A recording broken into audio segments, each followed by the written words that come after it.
This is the place where real dialogue matters. Make some noise for that sound, man. It is time to take flight with Audio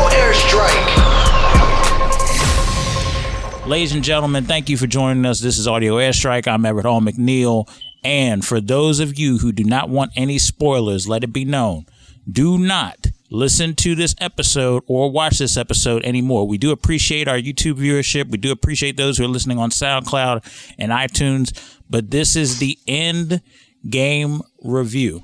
So if you guys don't want anything spoiled, please do not listen anymore. Go watch Endgame, then come back to this. We'll be here to give our hard criticisms, and it will be something you will never, ever forget. To my right, which is your guys' left, I have my boy, Jeff Henson, with me as a guest, and we're also welcomed by another guest. He is a delusional man, and you'll find out at the end of this episode why. Very delusional. You know, we got to poke fun. Denny is here, man. Denny Greever. It's What's up, all man? good. What's going on, guys? We doing good, man. We doing good. So let's get right down to it. I'm gonna start off with the let's start off with the ratings. I'm gonna start off with my rating. I would give it a solid 8 out of 10. Denny, what's your rating? I give it a solid 10 out of 10. It was perfect and beyond. And Jeff, what's your rating? I mean, I'm in between, man. 7 and 8. I'm going to say 7.5 out of 10. Okay. So, let's get to the first act. Let's get to the first act. So the first act, you see Hawkeye losing his family because that wasn't addressed in Infinity War. Like I said, for those of you who have not seen it, this is not the time to be wondering or asking questions or this and that and you know, getting mad at me. Go watch the film and then come back to this. Now, here come the spoilers. I'm not apologizing for what's next. I gave you enough warning. Why don't we say this? I think that we all thoroughly enjoyed the movie. I don't think it was a bad movie at all. We're not here to bash I agree. it. I don't hate this movie at all. I'm giving it a 7.5, which is probably a very unpopular opinion, but I don't hate this movie.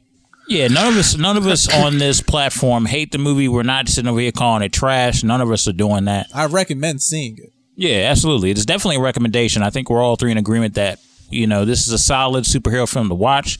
We definitely agree with that. It's definitely a must see. You should see it. But let's get to the first act. I want to kind of briefly talk about the first act. Hawkeye's family is seen after the snap, and Hawkeye's dealing with that grief. He becomes Ronin later on in the story. What was your opinions, critiques about the first act of the film? So up until the point they figured out time traveling. And I'll start off with Jeff, and then I'll start off with Denny. Honestly, the beginning of the movie itself, to me, was boring. Because, let me tell you why. It starts off with this great, like, image, you know, and it's showing like it's the beginning results of what happens, you know, and then it, you know, it basically cuts from that to dramatic to goofy to dramatic a little too fast for me. You know, when we're talking about the beginning of the movie, you know, it's literally cutting from dramatic, happy, dramatic. And to me, that was an issue. I understand where you're coming from, but at the same time, you can make the same argument for Guardians of the Galaxy, which Guardians of the Galaxy was one of the best Marvel movies that they made.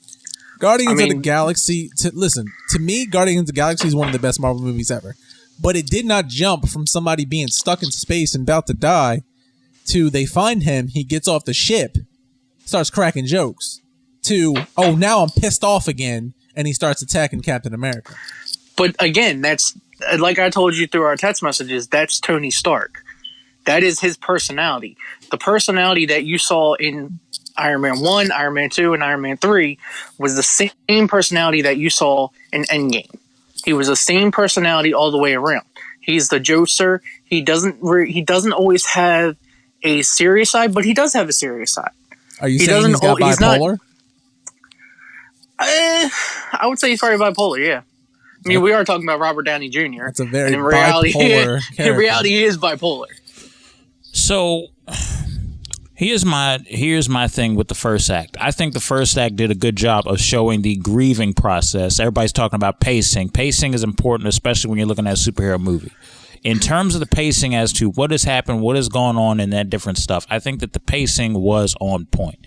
You do see Hawkeye's metamorphosis from family man to I'm going to exhort my pain that I felt when I lost my family onto other people and try to rid evil that way as Ronin.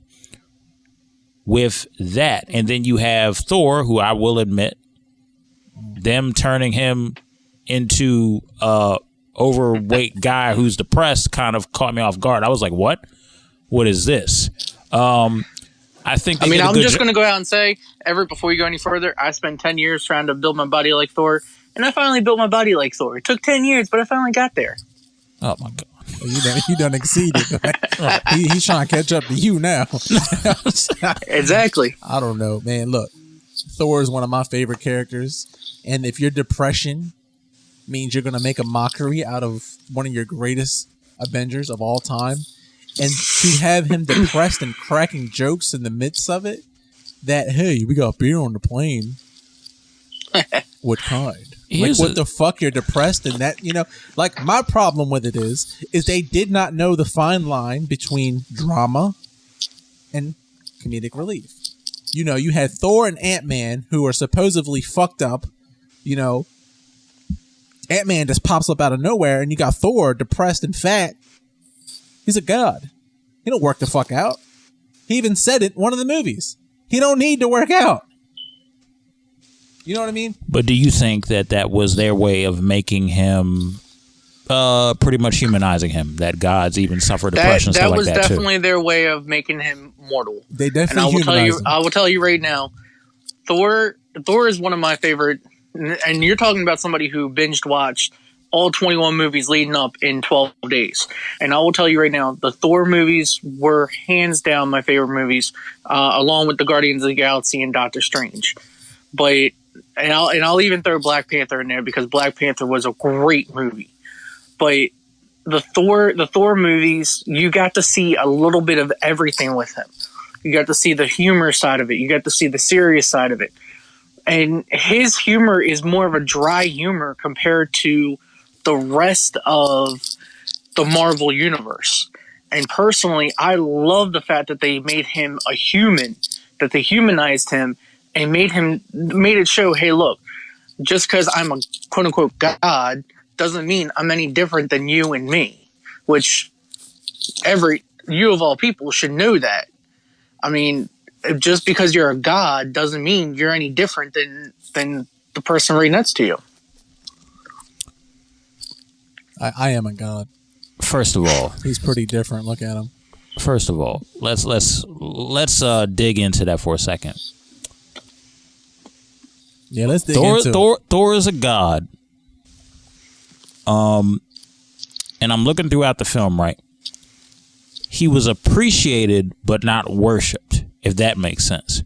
Mm-hmm. He was appreciated for his heroic efforts, but when it came down to, what happens to somebody that is a god, when you look at a celebrity and stuff like that, what happens when the celebrity needs encouragement? What happens when the celebrity, the god everybody worship, is depressed? I'm not necessarily going on my religious beliefs, but I'm saying, I mean, if we go and dig deep into that, if you're trying to take it there, what happens when the guy that's got it all and that comes to the aid of everybody else, when he loses everything, when he loses his brother, when he loses friends, when he loses his entire almost, 75% of his town? Mm-hmm. What happens when you lose it all? And you got close friends around and he's sitting there struggling, fighting depression, and then you see him kind of, when they finally figure out the time travel thing and he goes back and talks to his mom, that's the only time you see him switch from I'm depressed up until it's actually going to be okay and we have a shot, is when he finally talks to his mother. And as somebody who's lost their mom at a young age, and I can tell you right now, that part of that movie hit me hard. I was bawling my eyes out like a little baby. I can tell you right now, hands down, my favorite part of the movie, because I can actually reflect on that. And when I sit down and I judge a movie, I look at it on four different four different areas. First area is emotion. Where does the movie leave me at the end of the movie? Which is why I personally believe this is a top 3 movie, because of the emotion that I felt throughout the entire movie. It wasn't just one point of the movie I was having emotions. It was throughout the entire movie. Even the build up in the first act, all the way up until the final 45 minutes during the battle scene, I had I was sitting on the edge of my seat saying, what the hell? What? Holy crap! What's going on? My mind was completely blown throughout the whole entire movie. It wasn't just one specific area; it was the entire thing. Now that's only one area. The second area is, how can I actually really kind of feel myself in the movie? How can I really humanize the movie and make it to where it really interacts with me on a solo basis? And that part where Thor was talking about his mom really, really resonated with me on a personal level. And Jeff, you've known me for many years, many, many years, and you knew how close I was with my mom. So that really touched me on so many different levels. Yeah, I definitely sympathize and agree with where you stand on that. Jeff, you had a problem with. I'll let you go ahead. I mean, look, the movie, it just, I don't know, it just jumped around too much from happy to sad. I felt like it was too lighthearted at times.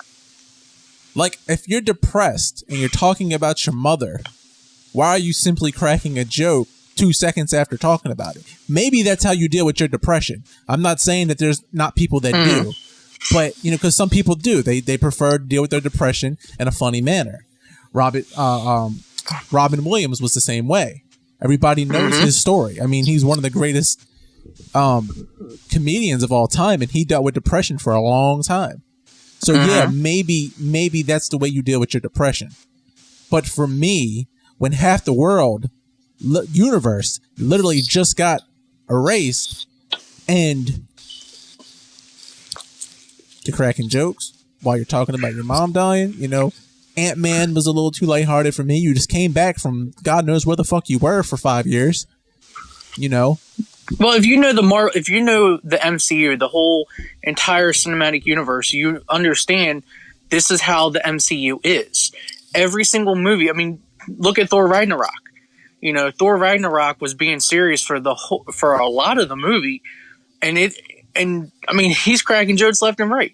And it's not even just him. It was right before the battle scene with Hulk, when he's sitting in the hallway and Loki comes in, and he throws something at Loki, and it's like, really? You couldn't even just come in. You have to be the spiritual part of it. If you're going to say that about Endgame, you have to really kind of look at it from the point of the whole MCU thing. That's how MCU is. That's how they've always been. Like I said, I'm not just basing this off of just Endgame. I'm looking at the entire fucking series.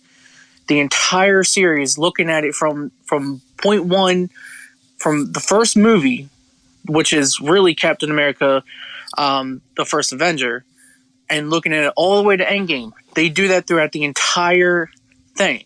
Even in Captain America, there were some parts where, they made jokes where really it's like, they really shouldn't have made the jokes that way, because you're going from being serious to joking, but at the same time, that's the entire MCU. I hear what you're saying, but actually the first real, not trying to be that guy, but the first real movie. I know it's Iron Man, but if you look at it from the timestamp and the way the movies actually line up, Captain America, the first Avenger, was the first MCU movie. If we're going by correct timelines, we'll go by that movie first. However, now here's something else I got to bring up, and Jeff, you brought up this point. I'm not trying to steal your thunder, but I'm just bringing it up for us to discuss. You brought up that Tony Stark that you felt like in some parts of it was rushed. For example, Tony Stark figuring out time travel in a night, like it's nothing, in one night. One fucking night. And let me tell you, time travel is already fucking terrible enough to where, it's almost impossible to get it right in a movie. So why the fuck do I feel like Ant-Man came in with his Back to the Future fucking, analogy? Because that's basically what he did. Came in like, hey, I got an idea. This is it. Like, this isn't Back to the Future, motherfucker. You're literally talking about bringing back 50% of the population. And, you go, express, hey, Tony Stark, we might have an idea. And then, I'm not interested. I have a family, blah, blah, blah. And in literally 12 hours or something like that, I might be wrong, because don't get me wrong, I don't know exactly how long it took him, but I'm pretty sure it was one day to figure out fucking time travel. So you're telling me one of the most brilliant men in the world, who's known who Ant-Man is, because Ant-Man's been in previous, Yeah, absolutely. He's been introduced. Movies, couldn't figure out within 5 fucking years, hey, time travel. But he did it in one fucking night? I don't fucking think so. Well, again, you're talking about Iron Man, who, like you said, and you just kind of contradicted yourself there. Iron Man is Tony Stark is one of the most brilliant people in the MCU area. I mean, to figure out time travel in 24 hours? Well, I mean, look at also, he's got Friday. Friday is also somebody who is really the smartest AI I've ever seen in any movie. So, I mean, you're talking about, you got Tony Stark, and you also have one of the most brilliant AIs working together. I mean, he's not the one sitting there, saying, this and this and this and this and this. He actually said, hey, add this in, see if this works. And bada bing, bada boom, there you go. Listen, here's the thing about that, though. There was a way that they could have made Vision without the Soul Stone that Suri brought up that debunked everything that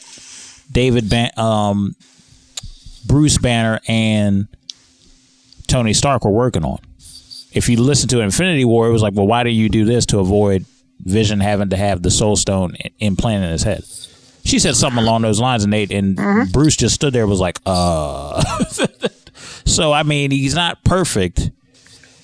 Everything. And again, it goes back to what we were talking about with Thor, where it really kind of humanized it. Because, I mean, let's be honest, even when him and Steve Rogers were sitting there, they were arguing back and forth. Well, this could have all been avoided if you would have listened to me back when, we were going through the Civil War, back through Civil War movie. All this could have been avoided if you would have just did what I said. I mean, it humanizes, showing, hey, even the smartest people in the world can make mistakes. Even the most godly people that we know of mistake. And that's where Everett, going back, touching on what she said earlier, talking about, humanizing everybody. This movie, on a personal level, really humanized it to where it's like, okay, I feel like I'm one of them. I feel like they're just like me. They're a screw up. They're on their hardest times ever. And I mean, I've been in that situation. I've been through the hard times, so I understand where they're coming from. Yeah, okay. I definitely get that. Something else I want to touch on with the first act, and then we'll move on to deeper in the story. The duality of having Bruce Banner and the Hulk mixed together to be more of a lighthearted character. My personal opinion, I don't mind it. I think it is a good double entendre with the whole Jekyll and Hyde kind of persona that the Hulk has had. It's very interesting. For him, I think it sends a stronger message too. If you look at what the Hulk was, this angry, vile, I will destroy everything, and then you have Bruce Banner, who is the calm, cool, collected, thinker. And meshing the two, and when he explained it, he says, look, I mean, there's a best of both worlds with this. I'm strong, but I also can use my brain too. Why not put both together with this experiment? And he seems, honestly, that is the happiest I've seen Bruce Banner look. Because before, it was a lot of pushing and pulling between the two entities. It was the Hulk that wanted one thing. It was Bruce that wanted another. You know what I'm saying? It was like more of a clash between the two. I don't know if you guys felt that way, but I felt like looking at the MCU, there was that clash, and there was this final resolution of they're accepting where each other's at through this experiment. Well, now, I know you wasn't a fan of it. No, I definitely Well, wasn't. I was going to say, looking back at Thor Ragnarok, you can kind of see where, where you're coming from. I can definitely understand that, and I kind of felt the same way. But it kind of, as an MCU fan, it really kind of made me happy to see that Bruce Banner and the Hulk kind of came together as one.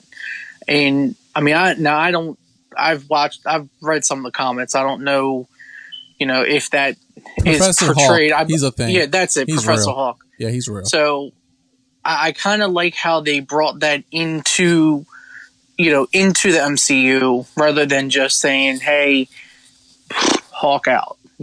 I definitely appreciate that it was built up. I can appreciate that. Well, the only thing, and this is the one thing I can say, the only thing that I didn't necessarily, the only flaw I can say in the movie, if I had to pick one, would be the fact that you didn't see Hulk out. That was the only thing, that was really the only flaw in the movie that I could see. He didn't get angry at all. And guess what? We did not get to mourn Black Widow. How the fuck did you not Hulk out after you found out your lover died? He threw one thing in the ocean. Are we going to come back to that? Because I want to come back to that eventually. Are we going to come back to that? Actually, we can hit it now. I got a few things right now. Okay. So I'm about to hit you with some real serious shit. Right? Let's touch bases on this time travel real quick. Hold on. Let me take a drink real quick because I'm going to need this one. If Nebula, right, kills Nebula, does she exist? Right? Let's talk about that for a second. That's point number one. Loki stole what's it called? Tesseract. Loki stole the Tesseract. Does that mean it does not exist in the future? He did something with it. What did he do with it? Let's talk about all this time travel plot that they just did in 24 hours. All right, so let's go back to the first one. You were talking about Nebula. What was the first one? Yeah, Nebula. So we're going to go back to Nebula real quick, and this is actually kind of combines 1 and 2.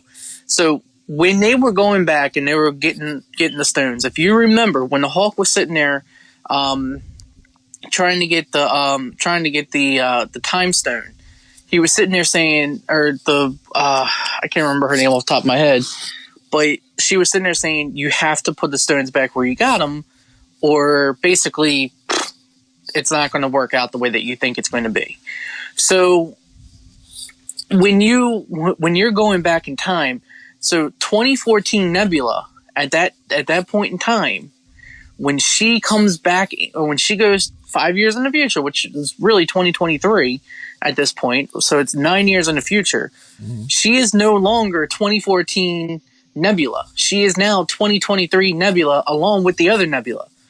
So at that point in time... So you're saying because they traveled in the future from the time, she's no longer the present? I disagree with that. If you go back and you look at and you read a lot of the Endgame recap, you'll actually see where the Russo brothers actually came out and said, this is actually what happened when 2014 Nebula comes into 2023.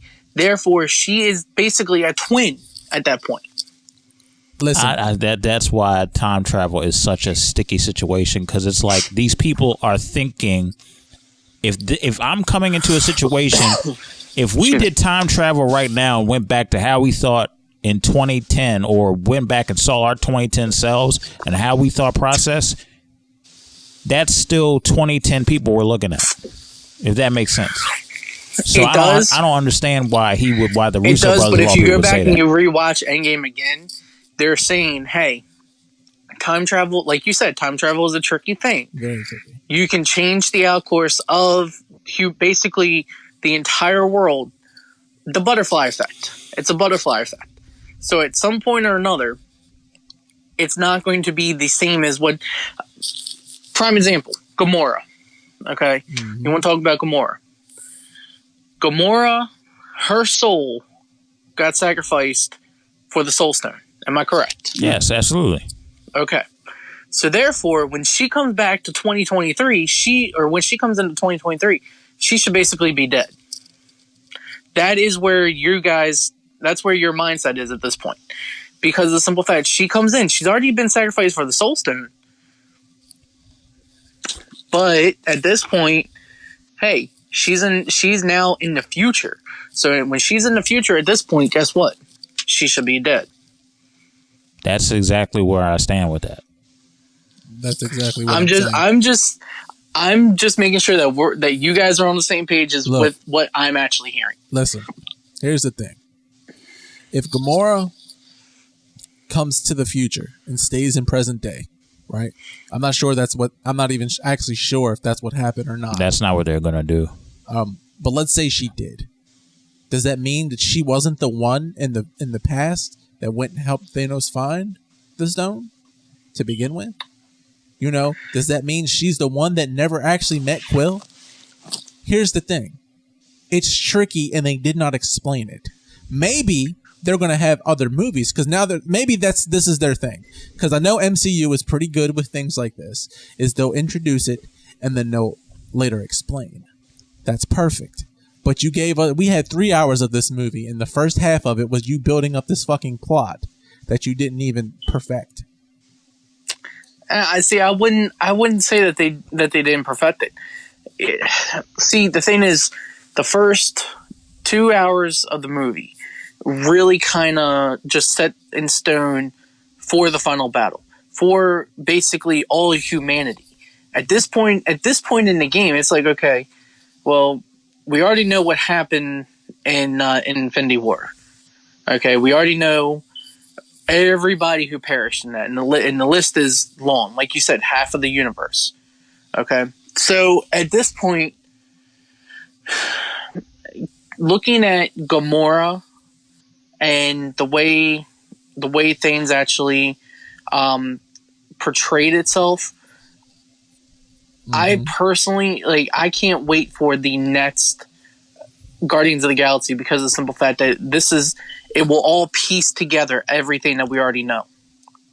Or it don't. Hopefully it does it, because if it don't, me and Jeff gonna be sitting there like, what the world is this? Look, here's the thing. Like the movie, look, I get what they did in the movie, you know, and I get you can't really, there's no way to tell anybody they're wrong about time travel because it's not fucking real. To our knowledge, we've never time traveled. You know, there's hoax. There's people that claim they have. There's scientists that think they know what to do, but nobody's right when it comes to time travel, which makes this perfect. But at the same time, can you at least hit me with a little bit of something to make me scientifically believe that you actually pulled this the fuck off? Yeah, some kind just of a truth. Little bit. Just some kind of scientific truth. I think that's what Jeff is really signaling and wants. Give me a scene of Tony Stark fucking figuring, doing this formula. That's all. You had an hour and a half to give me the beginning of this movie. You know what I mean? Give me something showing me that he figured it out. Even if it was a funny ass snippet of him holding his child and running around with a toy and then going, oh, wait a second, and then fucking running back. Something. You got to give me a little something. That's all I'm saying. And then let me say this. Professor Hulk literally said, this is not my thing. I don't do this. Almost did it in damn self. He halfway figured it out. Are you serious? So, and here's the thing with the Hulk, right? You said the two come together, right? That means the Incredible Hulk and the Professor come together. Why do we only get one? We got the look of the Hulk and the mind of Bruce Banner, but we don't have that. You could be the most calmest fucking person in the world, but I bet you get mad. Your bitch died, bro. Like, what the fuck? Hold on Hulk one second. smash somebody. Hold on one second. The rematch with Thanos was I was waiting for a long time. It would have been perfect. Hold on 1 second here for a minute. Time out on this. Everett, are you, does it say poor connection on your area? No. Okay, because it says poor connection on mine, so I can't. As long as you guys can still hear me, that's fine. I can hear you. Yeah, we can hear you loud and clear. Okay. So, going back and touching on what Jeff was saying, I mean, personally, this is probably the best Hulk I've actually seen. I absolutely hated the Incredible Hulk movie. I mean, to me, that was one of the worst Marvel movies that they could have come up with. The way it was portrayed, Don't get me wrong. I didn't think it was great. I didn't think it was great, but you trashing the crap out of that. Iron Man 3 was trash. Right? Out Yeah. of all the MCU movies, The Incredible Hulk, hands down, to me, was the worst. Over Iron Man 3? Over Iron Man 3. Oh, you bugging. Oh, you over Thor number 1? Dude, I love Thor number 1. Thor number 1 was one of my favorite movies. Buddy. Goodness. Like I said, Thor was one of my favorite characters really growing up in the Marvel area. As far as just in Marvel in general, because, I mean, let's be honest, I mean, Deadpool wasn't really around when we were kids. But out of all the Marvel movies, Thor, Captain America, and Iron Man were my 3 favorites growing up. Well, I bet they were. They were the front line. I mean, they were like it's like the starting 3 of the Miami Heat from 2013 almost. You know what I'm saying? I mean, listen, I get that Iron Man is one of the biggest, Avengers. I get that he is probably one of the most popular, and I get that, Robert Downey Jr. did a great job. But why in the fuck was Black Widow's death just glossed the fuck over? I get that Black Widow and Iron Man were 2 different characters, and Iron Man is arguably more of an Avenger than Black Widow, but you don't put Black Widow in as many movies as you put her in, and literally don't give her a fucking funeral. That's fucked up. I get it. Iron Man is your top guy. He's one of your top guys. He's one of your serious guys. But it seems like nobody mourned her like I'm expecting them to mourn her. She literally sacrificed her life to save the future. And I get Tony Stark did the same thing. Iron Man did the same thing. But why? Why was she not mourned? Why was she not involved in the funeral? At least. I'm going to stop you right there because I just want to say I want to give it up to Tony Stark or to Robert Downey Jr. really, because phenomenal job playing Iron Man throughout the entire MCU. Personally, I think he was one of the, besides Chris Hemsworth, one of the best actors in the entire MCU. He deserves an Emmy. He deserves a lot. He deserves just all the praise in the world for his portrayal of playing Tony Stark and Iron Man. He ain't getting an Oscar. I'm gonna let you know that right now. Huh? He's not getting an Oscar for playing Iron Man. I'm gonna let you know that right now. I know he's not, but honestly, he deserves one after what he's done through the entire series. I don't think you know what it takes to get an Oscar, buddy. Well, I'm just saying. Putting on a suit and being a superhero is not one of them. You gotta have powerful performances, buddy. Look, I get it. Hey, you played it off. Like you look real good up in space and shit. You played your depression real well, but you didn't play it well enough to get an Oscar. You know what I mean? I'm just saying in general, the way that he portrayed Tony Stark in the past 11 years, hands down, he deserves all the praise in the world. Now, going to what you were talking about with Black Widow, I do agree that there should have been some type of, memorial, even if it was a memorial, for Black Widow. I do agree. Scarlett Johansson played the hell of a character, and hands down one of my favorites as well. She wasn't. I mean, she's an Avenger, yeah, but she's granted, she's not as strong as what Iron Man was or anything like that. I can't wait for her solo movie. But her solo movie also brings me to another point. What happens when you put the Soul Stone back to Red Skull? What happens when you give the Soul Stone back to Red Skull? Because it's really a soul for a soul, right? I believe he said that you can't. Nothing. It can't be undone. I believe he said that, right? I believe he did, but correct me if I'm wrong. But they never said if you give the Soul Stone back, that you can't regain that soul that you lost.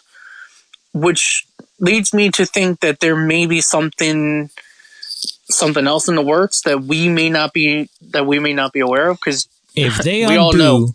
undo that stupid rule that a soul for a soul, and then they do something where because the Soul Stone is back, that it brings back a Black Widow, then it makes the whole situation with Gamora, it makes the whole Black Widow thing pointless and a pointless storyline for us to mourn if they do that route. And that not is to a mention- cop-out, that is a punk route. Which brings me back to talking about Gamora.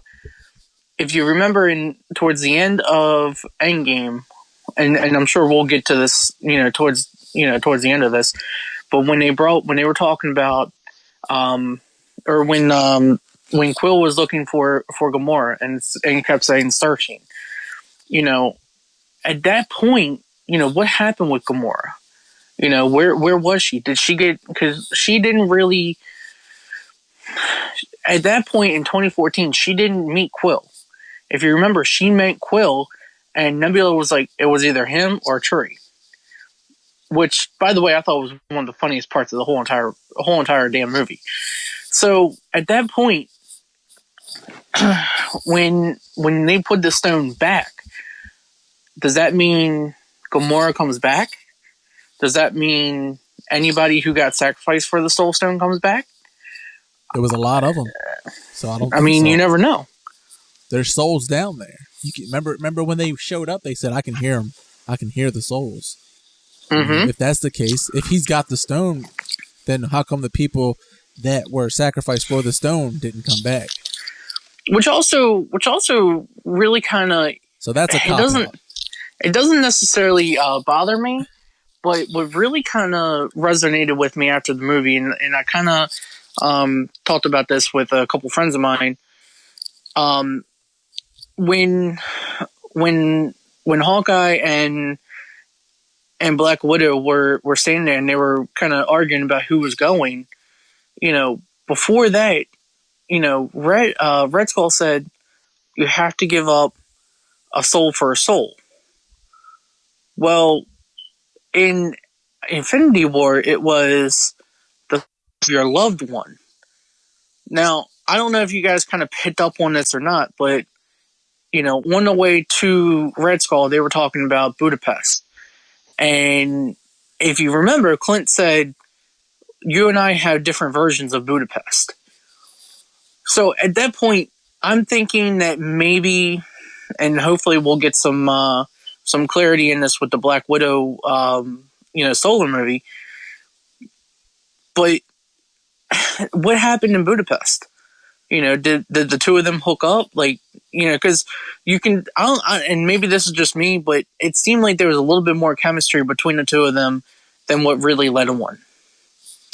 Well, I mean, let's keep it a buck here. If Hawkeye didn't have a family, it's safe to say that he probably would be in a relationship with Black Widow. Is that safe to say? I mean, I would too. Pretty I'm not safe. gonna lie. I mean, ScarJo, I'm here. I'm single. I'm fat. I got a mediocre credit score. Come on, let's go. I'll be pretty honest with you when it comes to, the portrayal, of Hawkeye. I kind of want to see that movie of that 5 years. Whatever the fuck he was doing, that shit looked interesting. When he cut that dude in half like he did, or fucking stabbed him, I was like, shit, that's a kung fu movie in the fucking making. Right. And this is the thing. So this is supposed to wrap up phase 4 or phase 3, phase 4, whatever. Phase 3 of the MCU. So really, if you're gonna do a Hawkeye or Black Widow or whatever, whatever solo movie you're gonna come up with, you're basically backtracking at this point. So it doesn't make any sense to backtrack when you're already done with this phase. That's why I don't think, a Black Widow movie makes sense. I don't think it's going to work. Nobody wants Not to. now. Don't do what Star Wars is doing with a bunch of prequels to answer questions. Exactly. Do not do that. That's the mistake that Marvel does not need to do. I know they're all under the same umbrella now, and I hope that doesn't happen. But I got a feeling if it did happen, I wouldn't be surprised because now they're under the same umbrella and they know it's going to make money. Well, this thing made $1 billion in a weekend. Well, Disney doesn't like going back and doing doing prequels besides the Star Wars, which had already really was in effect before if you go back and look at it, before Disney really picked them up. So it doesn't make any sense for them to really start now. And that's why I really think, is Black Widow really dead? Is Gamora really dead? Like, that's, the true Gamora. Is she really dead? I got a plot twist for you. If Gamora was sacrificed in the Soul Stone, how is it, if they're basically saying what's done is done, how is it that a past Gamora can be involved in a future Gamora?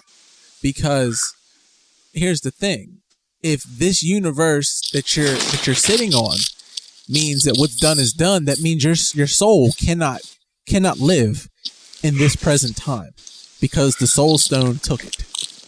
So how is it that the same soul, basically a replica, like you said, the butterfly effect and all that crap, you basically have a mirrored image, just like they claimed in the movie. We are a mirror image.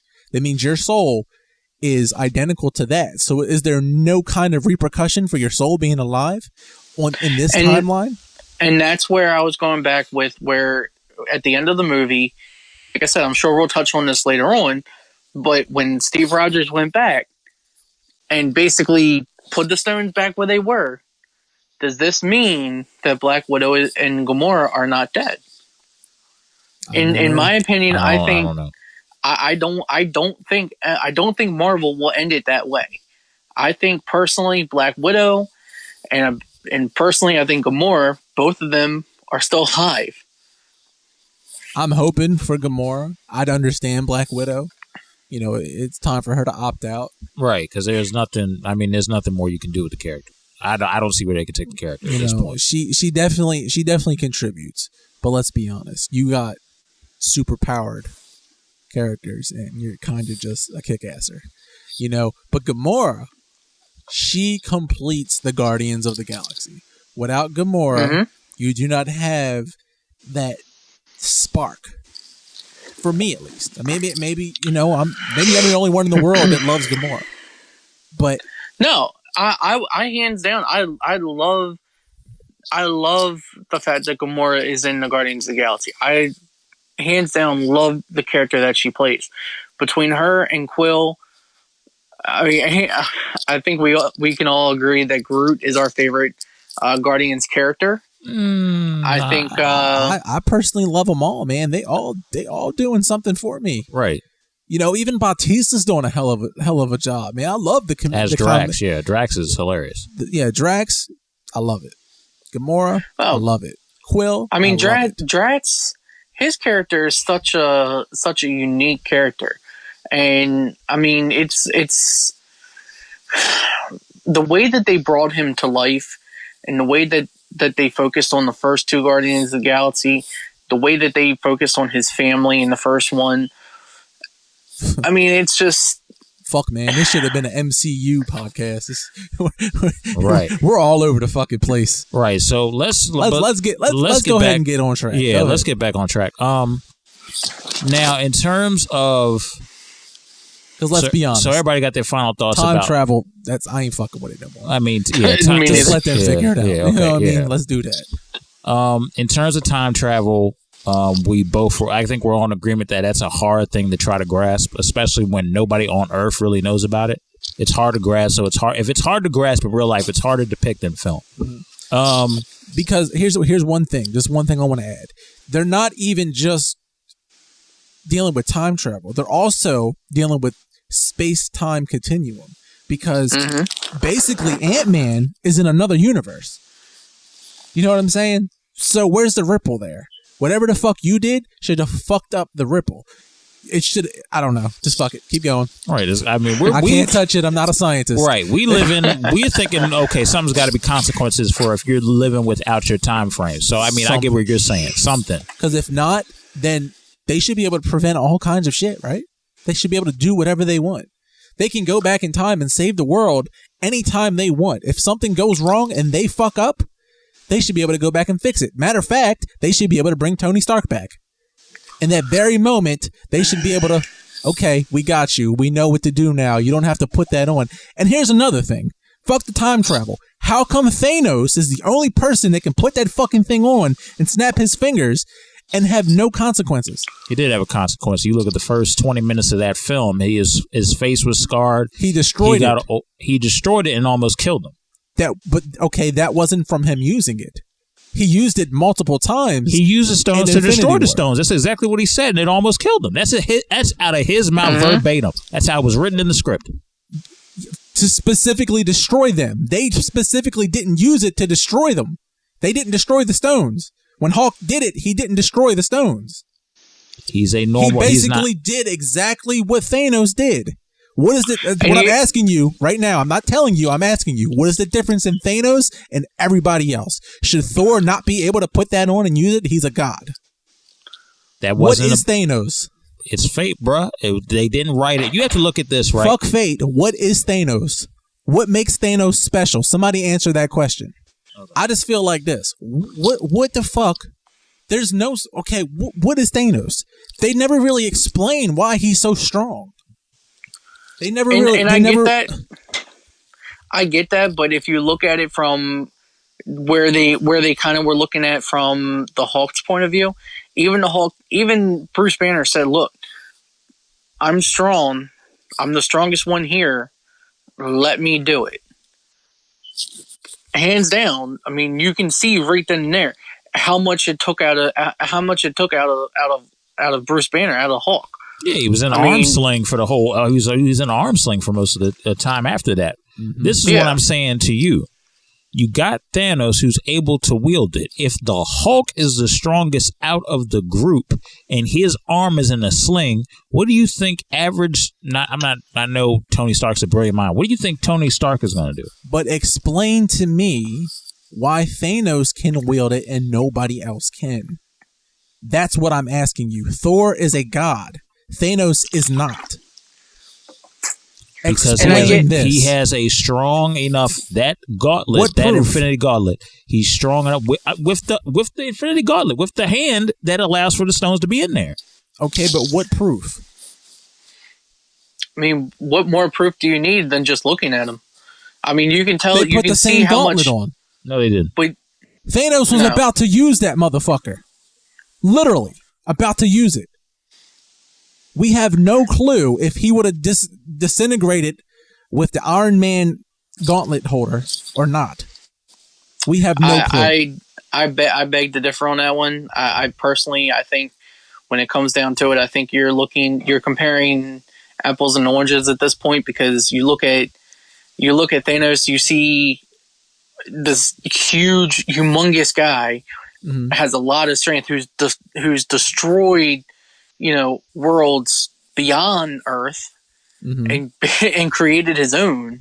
I mean, you can even say, hey, look, they even said it in the movie.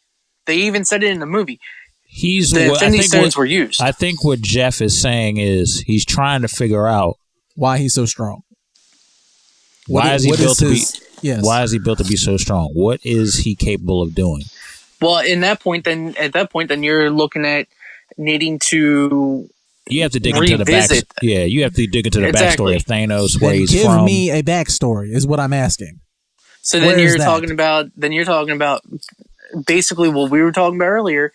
You have to go back into phase 2 and talk about the entire thing all over again. It makes no sense. You just have to do your research and look into the comics. Exactly. That too. What if I'm not a comic book reader? And that's exactly what I'm saying. If you're not a comic book reader, this is my thing. MCU has to do an entire movie about it. How many movies we got leading up to this movie? 22 fucking movies. Including this film, it's 22. And we couldn't get no backstory on Thanos other than his appearances. That's all I'm saying is, how come we don't know why he's so strong? How can he handle fighting a god? They kind of touched on it with Guardians of the Galaxy. If you go back to and listen to Gamora talk about him, just kind of touched on it though. You know what I'm saying? I want more. You want a backstory that was told in the comics to explain how strong he is, why he's the Mad Titan. Yes. You want some kind of exposition. How can he wield this much fucking power? Like, and nobody else can. You know what I'm saying? You're not the strongest in the MCU. I know that because I've read every fucking comic. And matter of fact, how the fuck is he handling the whole fucking Avengers? So what is Captain Marvel's fucking point of being here other than riding through the ship? Now, hold on. She rode through the ship. I understand that. We're going to talk about... The Hulk could have did that. He could have jumped up there and broke that bitch.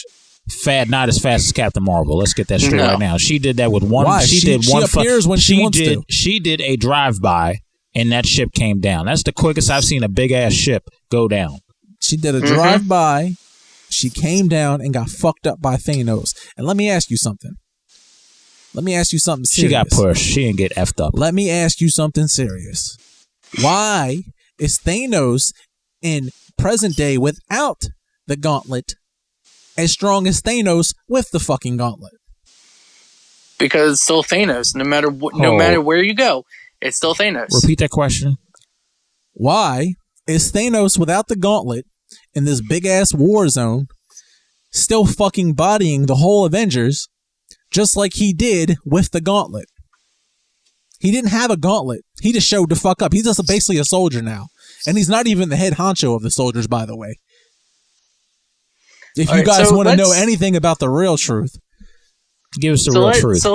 Give us the real truth. Hold on, Jeff. Give us the real truth. I can't. That's Marvel's job to do. I'm not the one writing these fucking movies. They're supposed to tell you who he is, who he's working for, why he's so strong. I'm not supposed to tell you that. I can read the comic to y'all if y'all want to have fucking story time. But I don't want to have story time. I want to know by watching this movie why this motherfucker is so overpowered. So my question is, why is Thanos so powerful? You know, I know the answer, but did the movie tell us? No. And so I decided to be politically correct. I pulled it up so I can read it, just so everybody is, you know, on the same page here. You're not using Wikipedia, are you? I am not. Thanos is the most powerful of all the Eternals of Titan. He is a superhuman Titan mutant, born with the ability to synthesize cosmic energy for his own use, and has increased his power by bionic amplification and mystical enhancement by Death herself after she resurrected him. Now, correct me if I'm wrong, in any of these movies that you watched, was that mentioned? You're the one that just binge watched them for the past 12 days. Not that I can recall. That wasn't mentioned not one time. So does that bother you to know that, you know, he's fucking your favorite Avengers up? And the one that really stood out to me, as I'm going to say it, Thor and the Incredible Hulk.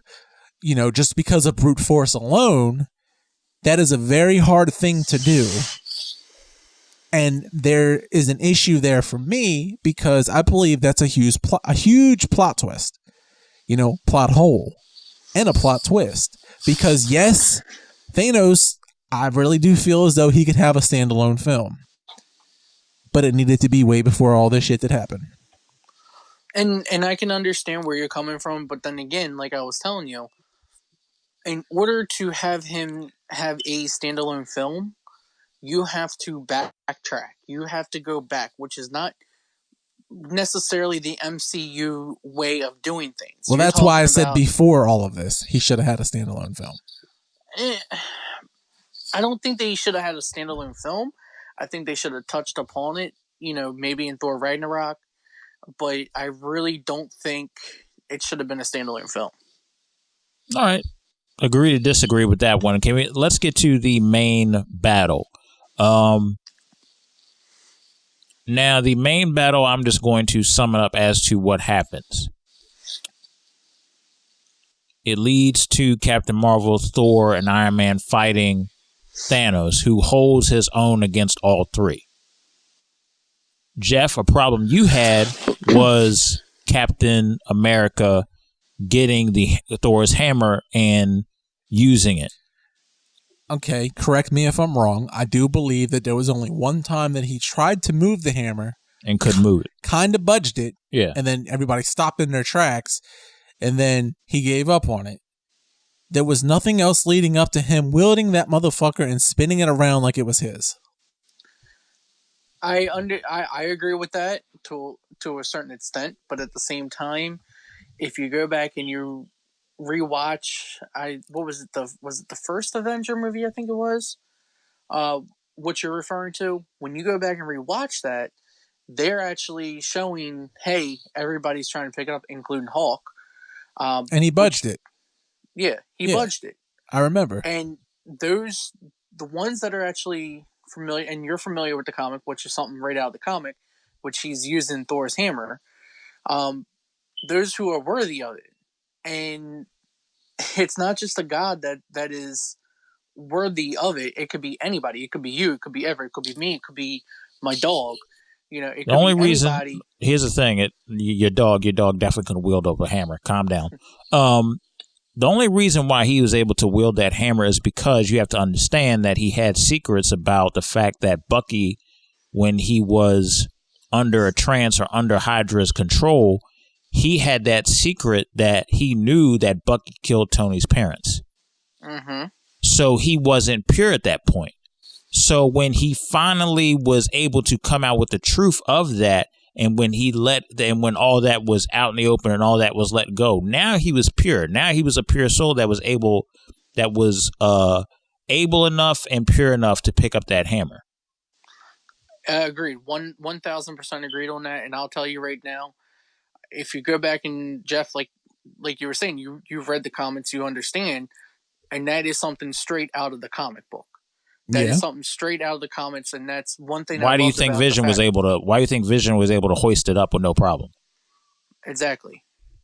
He was pure. Just explain that a little bit.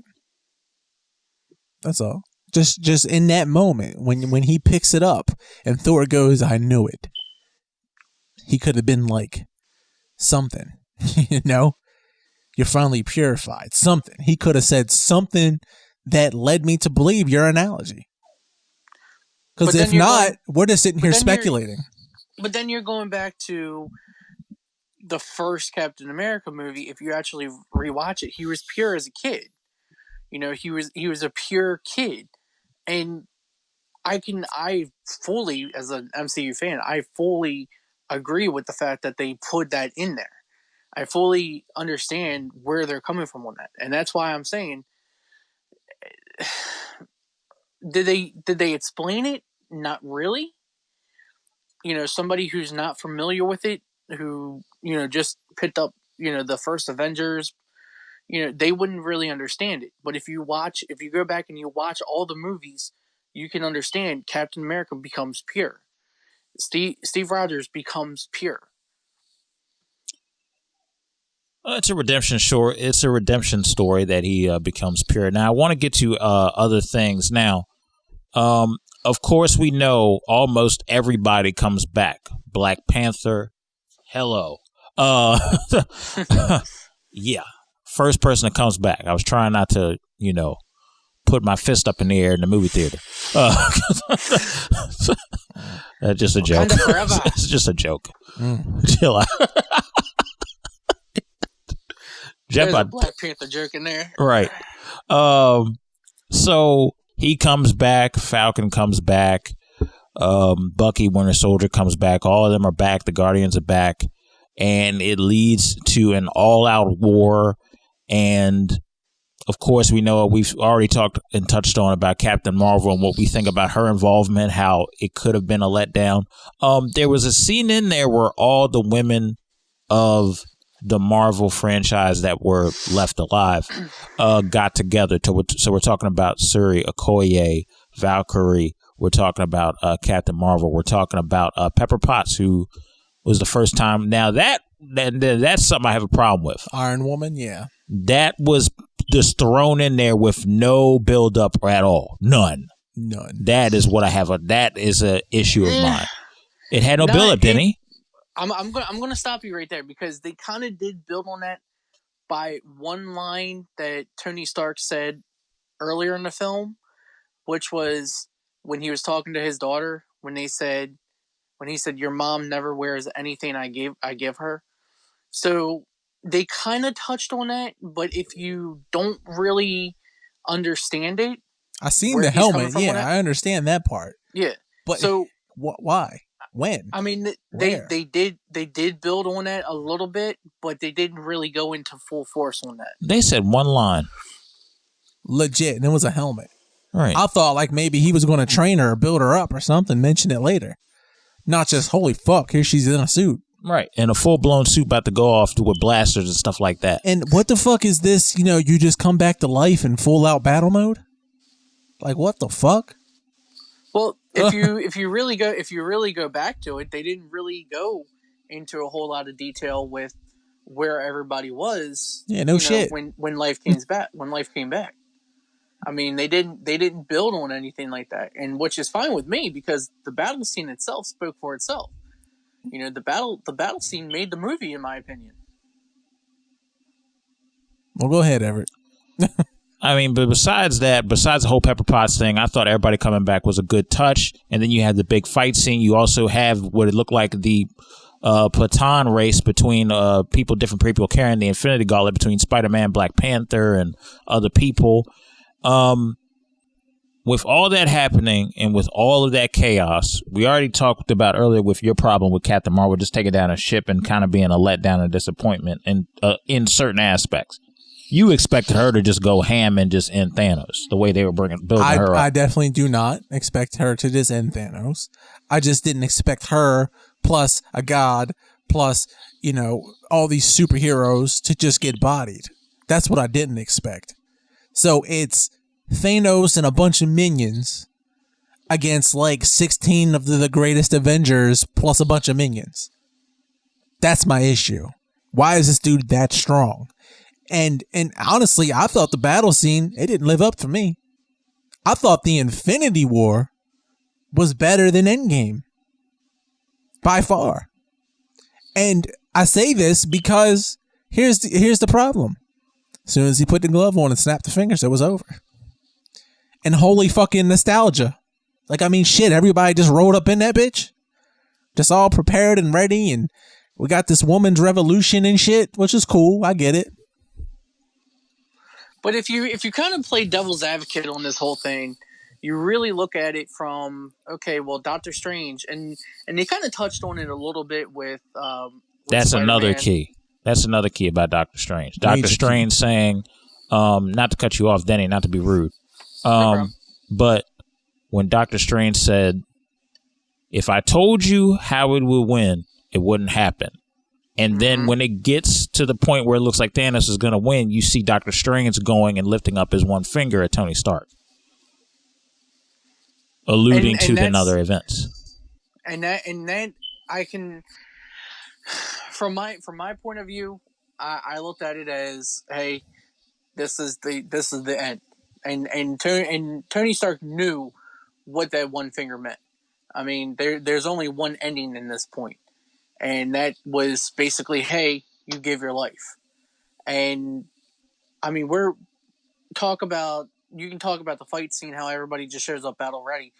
But if you go back and you rewatch it again, it wasn't just they showed up in different areas, you know, and they touched on it with Spider-Man by saying, Mr. Stark, you know, Doctor Strange said this and that you guys need our help, and it's been 5 minutes and it felt like 5 years, and you know, blah, blah, and all this.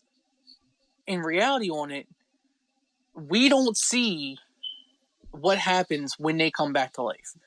Now there is probably about 20 minutes in between when they come back to life and when they actually come back.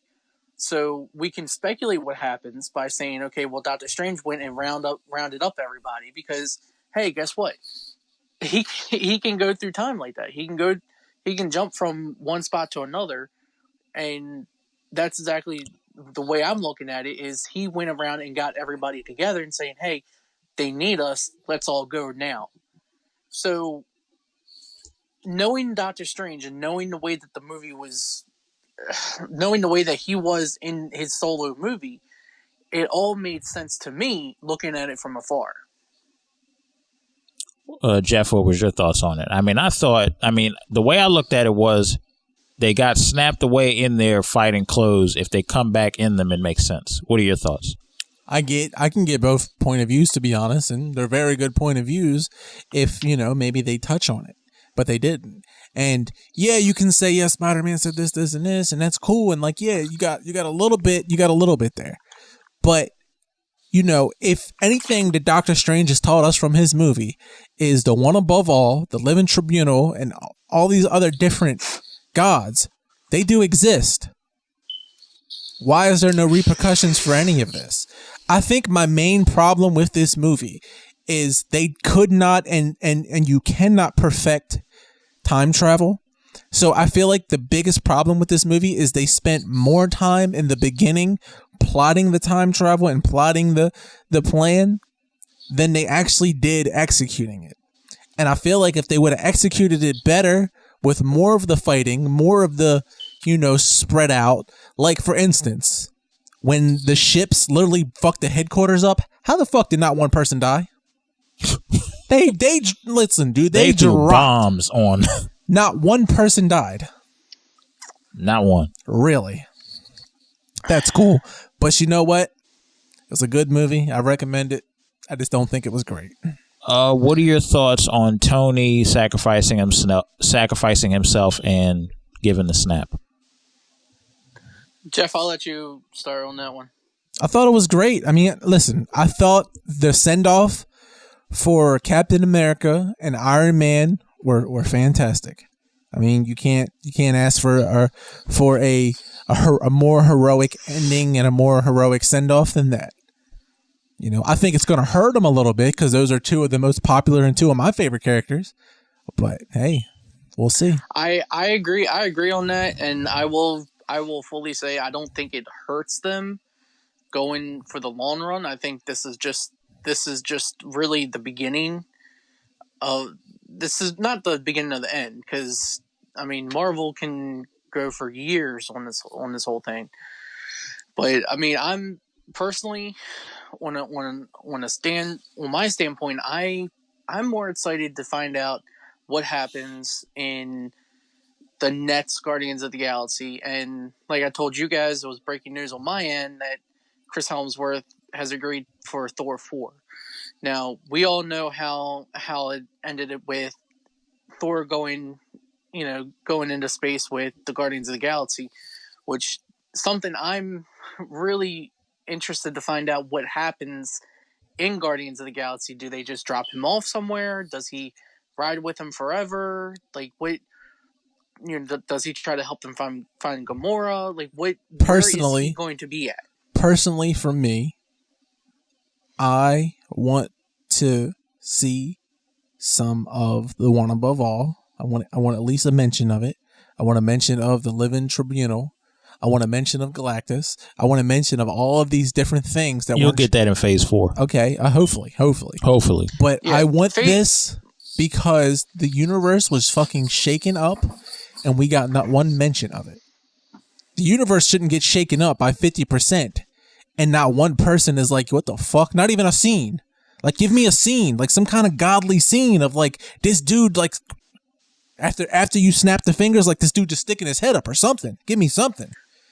Somebody's got to be overlooking all this, right? Just give me a little something. That's all I'm saying. Is this should have shaken the foundation enough to where these godly entities and all of these different people should have been like, whoa, what the fuck was that? Right. You know what I mean? I definitely agree. Go ahead, Everett.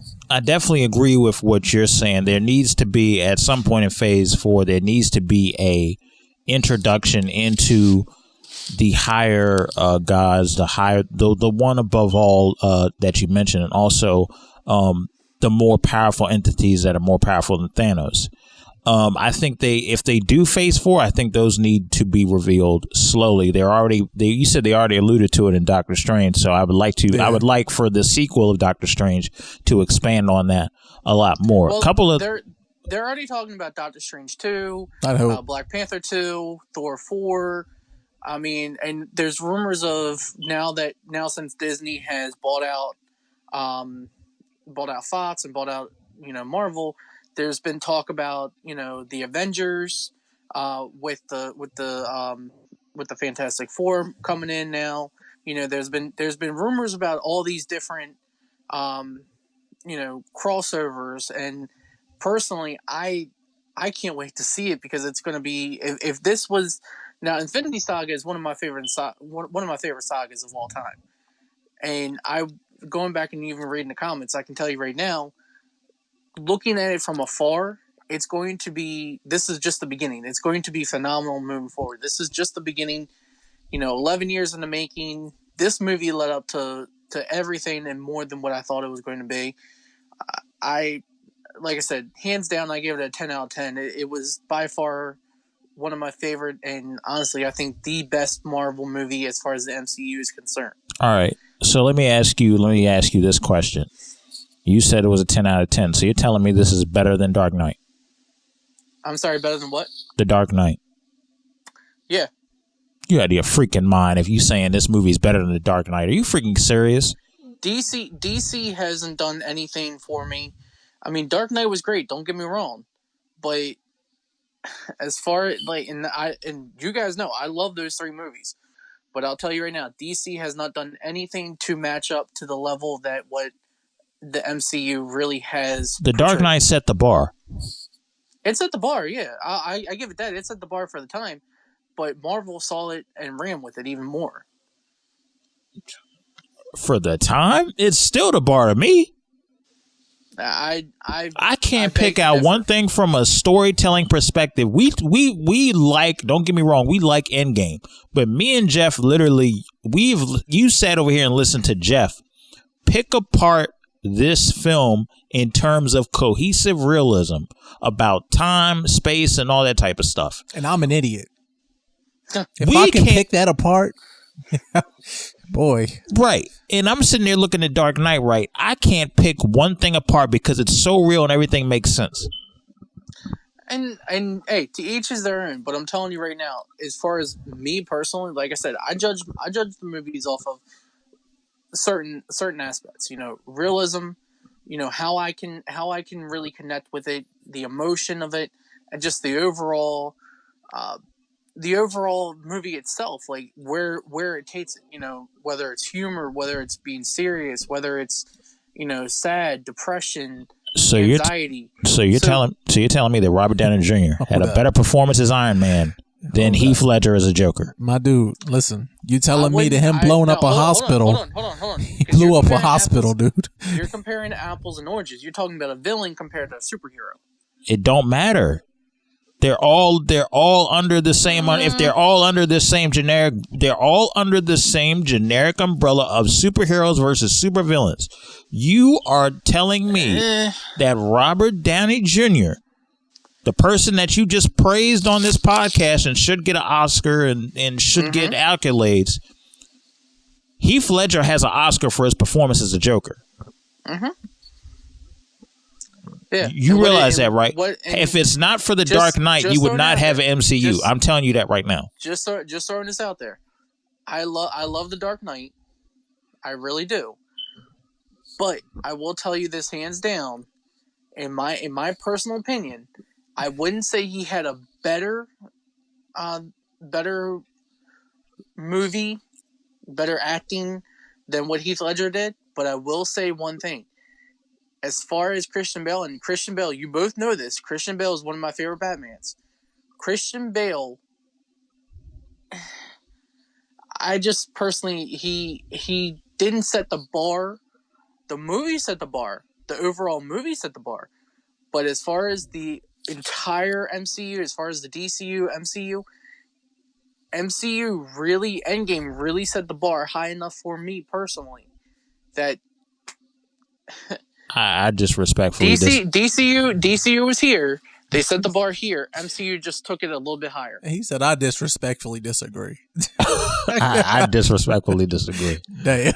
And that's the beauty of America. Listen, everybody has their own opinion. Listen, my dude, I honestly think Infinity War was the better Avenger of all the Avenger movies. Infinity War, to me, dude, I was so fucking hyped for Endgame. I'm like, dude, if they leave off on the same note that they did with Infinity War, I'm about to fucking buy me a t-shirt, because let me tell you something. Infinity War hit me from angles.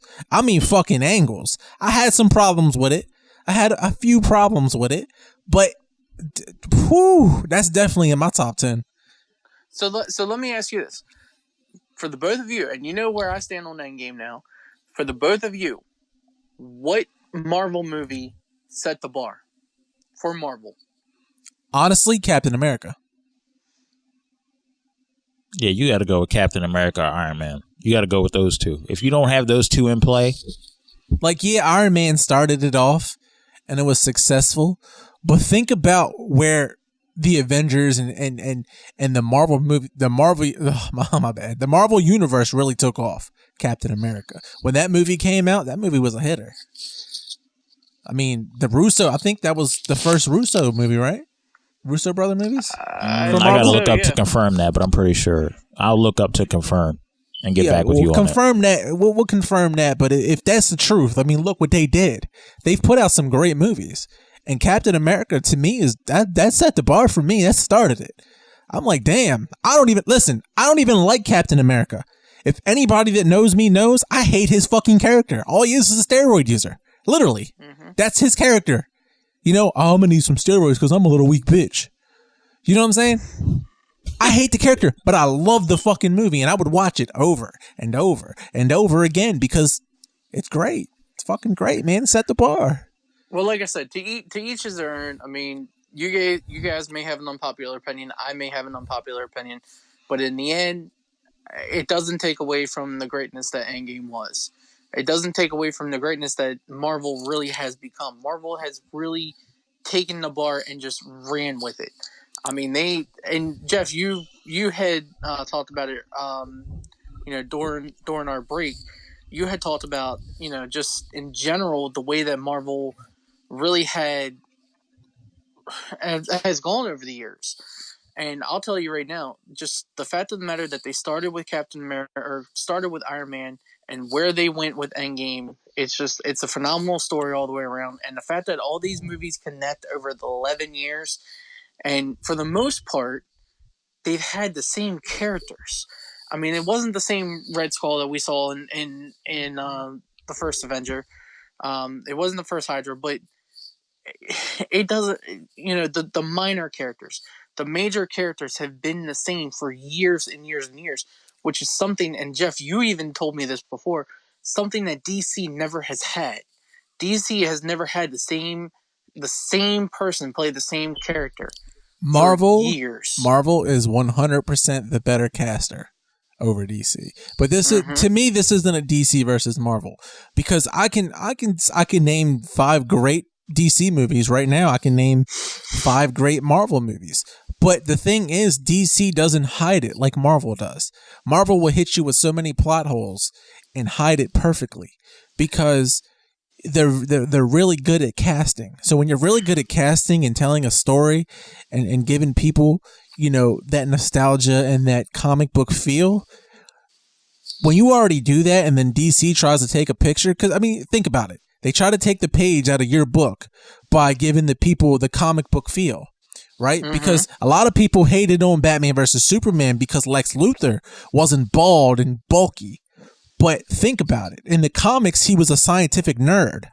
So, it's basically, they're contradicting. People want this, they don't want this. So it's hard to please people nowadays. It's very hard to please people. And don't get me wrong, I thought Batman versus Superman had some fucking plot holes. They really did. I feel like it was really rushed. But there was different aspects of that movie that I really feel they could have got a couple Justice Leagues out of it. I'm going to leave it at that. But I do say this, Dark Knight try to take a different path. They try to take a character and redesign it and recreate it. And then they just basically did away with that. They did a lot of success with it. And then they said, okay, we're going to give the people the comic book because Marvel was having so much success with it. But they didn't stick to their roots. People were hating, even though we all agree that all the Dark Knight series was great, right? People thought it was too dark. Right. And that's where DC went wrong. And they tried to change what they were good at. And, there it is. Yeah, and where Marvel picked up at that was doing cohesive storytelling. When you look at a television series, and when you look at a TV show, or when you look at a web series or something along those lines where there's a bunch of different chapters. Jeff, you've seen this. Anytime that there is a anytime that there is a TV series with 5 or more seasons, the cutoff should be 5 seasons, truth be told, because once it gets past 5 seasons, the TV show starts to go downhill. Even when you look at movies, by the time you get to the third movie, the third movie starts to go downhill. They were able to keep up a pace and have millions of people interested over 22 different films. That's a feat. That says a lot. That says to the great accomplishment that Marvel is capable of doing. So when you have that going on, you know, it's something to be celebrated. It's something to be proud of. Because at any given moment, had it been anybody else trying this, I mean, whether they're doing a TV show or something like that, there's a good chance it couldn't have gone on this long. This took a lot of preparation, a lot of planning, a lot of stuff in advance. You're working with there were multiple directors doing this MCU, Ryan Coogler and James Gunn, to name a few.